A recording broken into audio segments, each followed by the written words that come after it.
परीक्षित का राज्याभिषेक कर दिया। इसके बाद पांडवों व द्रौपदी ने साधुओं के वस्त्र धारण किए और स्वर्ग जाने के लिए निकल पड़े। परंतु हस्तिनापुर से निकलने के बाद रास्ते में पांडवों के साथ एक कुत्ता भी उनके पीछे पीछे चलने लगा। यह देख अर्जुन, भीम, नकुल और सहदेव को बड़ा ही आश्चर्य हुआ। तब युधिष्ठिर ने उन्हें बताया कि यह मेरा स्वामी भक्त कुत्ता है। फिर पांचों पांडव द्रौपदी सहित अनेक तीर्थों, नदियों व समुद्रों की यात्रा करते करते आगे बढ़ने लगे। फिर एक दिन वो सभी चलते चलते लाल सागर तक आ गए।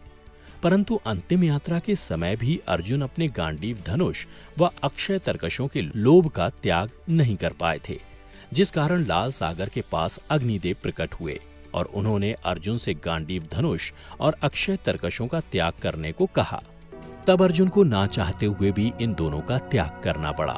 फिर पांडवों ने पृथ्वी की परिक्रमा पूरी करने की इच्छा से उत्तर दिशा की ओर यात्रा आरंभ की। इस तरह यात्रा करते करते पांडव हिमालय तक पहुंच गए, जहां उन्हें केदारनाथ में शिव के दर्शन हुए और उन्हें बंधु बांधवों की हत्या के पाप से मुक्ति मिली। फिर भगवान शिव ने उन्हें स्वर्ग का मार्ग बताया था। पांडव आगे बढ़े तो उन्हें बालू से भरा समुद्र दिखाई पड़ा। इसके बाद उन्होंने सुमेरु पर्वत के दर्शन किए। फिर वे सभी सशरीर स्वर्ग की ओर बढ़ने लगे। तभी इंद्रदेव वहां प्रकट हुए और उन्होंने पांडवों से कहा, मैं तुम लोगों को लेने आया हूं।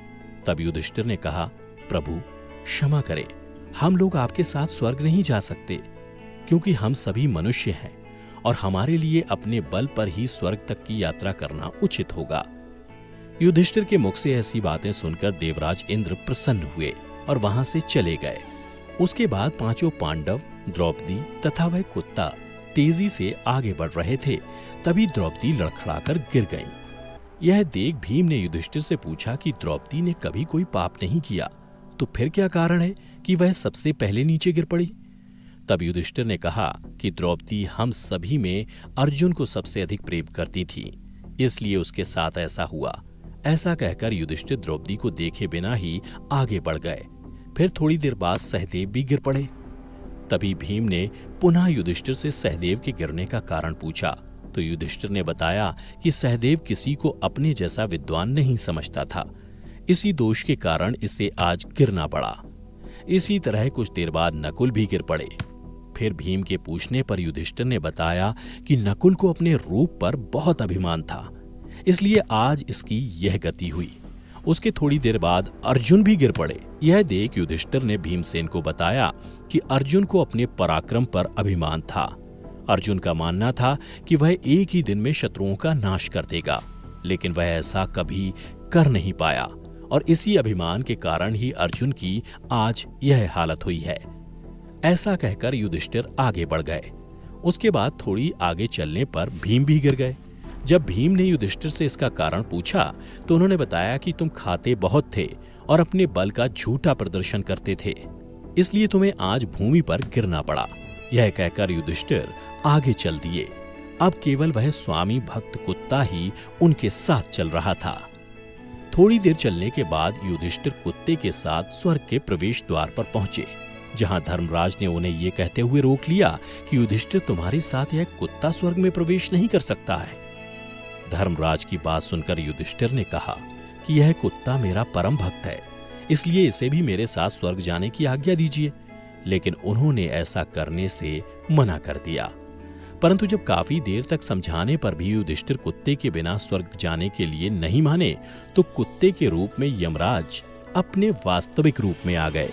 दर्शकों, आपको बता दूं कि युधिष्ठिर जिस कुत्ते को पूरे रास्ते अपना स्वामी भक्त कुत्ता समझ रहे थे, वास्तव में वह कुत्ता मृत्यु के देवता यमराज थे।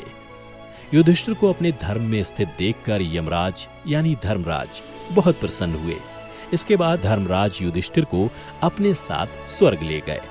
परंतु स्वर्ग पहुंचकर युधिष्ठिर को यह देखकर बड़ा ही आश्चर्य हुआ कि वहां दुर्योधन एक दिव्य सिंहासन पर बैठा है, जबकि उनके चारों भाई और द्रौपदी वहां नहीं है।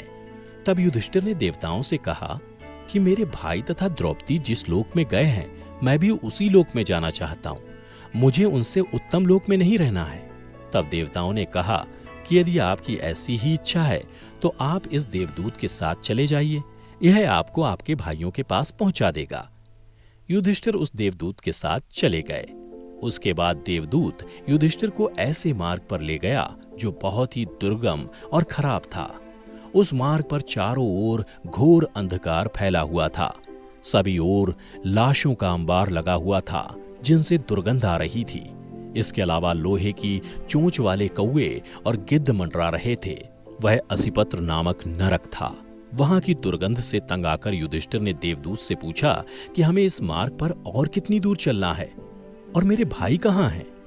युधिष्ठिर की बात सुनकर देवदूत बोला कि देवताओं ने कहा था कि जब आप थक जाएं तो आपको लौटा लाऊं। यदि आप थक गए हों तो हम पुनः लौट चलते हैं। युधिष्ठिर ने ऐसा ही करने का निश्चय किया। परंतु जब युधिष्ठिर वापस लौटने लगे तो उन्हें दुखी लोगों की आवाज सुनाई दी। वे युधिष्ठिर से बार बार कुछ देर और वहीं रुकने के लिए कह रहे थे। उन करुण आवाजों को सुनकर युधिष्ठिर ने जब उनसे उनका परिचय पूछा तो उन्होंने कर्ण, भीम, अर्जुन, नकुल, सहदेव व द्रौपदी के रूप में अपना परिचय दिया। तब युधिष्ठिर ने उस देवदूत से कहा कि तुम पुनः देवताओं के पास लौट जाओ। मेरे यहाँ रहने से यदि मेरे भाइयों को सुख मिलता है तो मैं इस दुर्गम स्थान पर ही रहूंगा। उसके बाद उस देवदूत ने ये बात जाकर देवराज इंद्र को बता दी। फिर कुछ क्षण पश्चात सभी देवता भी युधिष्ठिर के पास आ गए। देवताओं के आते ही वहां सुगंधित हवा चलने लगी।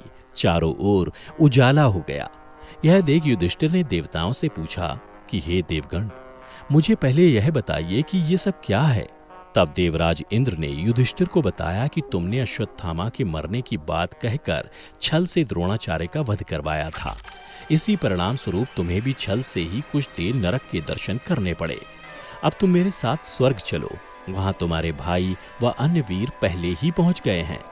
उसके बाद देवराज इंद्र के कहने पर युधिष्ठिर ने देव नदी गंगा में स्नान किया। स्नान करते ही उन्होंने मानव शरीर त्याग करके दिव्य शरीर धारण कर लिया। इसके बाद बहुत से महर्षि उनकी स्तुति करते हुए उन्हें उस स्थान पर ले गए जहां उनके चारों भाई आनंद पूर्वक विराजमान थे। फिर वहां युधिष्ठिर ने भगवान श्री कृष्ण के दर्शन किए। फिर उन्होंने देखा कि अर्जुन उनकी सेवा कर रहे थे।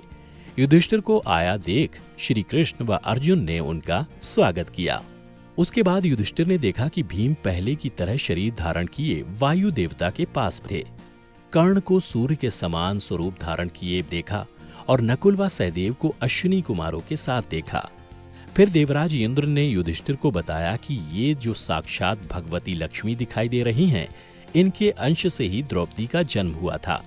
इसके बाद इंद्र ने महाभारत युद्ध में मारे गए सभी वीरों के बारे में युधिष्ठिर को विस्तार पूर्वक बताया। इस प्रकार युधिष्ठिर अपने भाइयों व अन्य संबंधियों को वहां देखकर बहुत प्रसन्न हुए।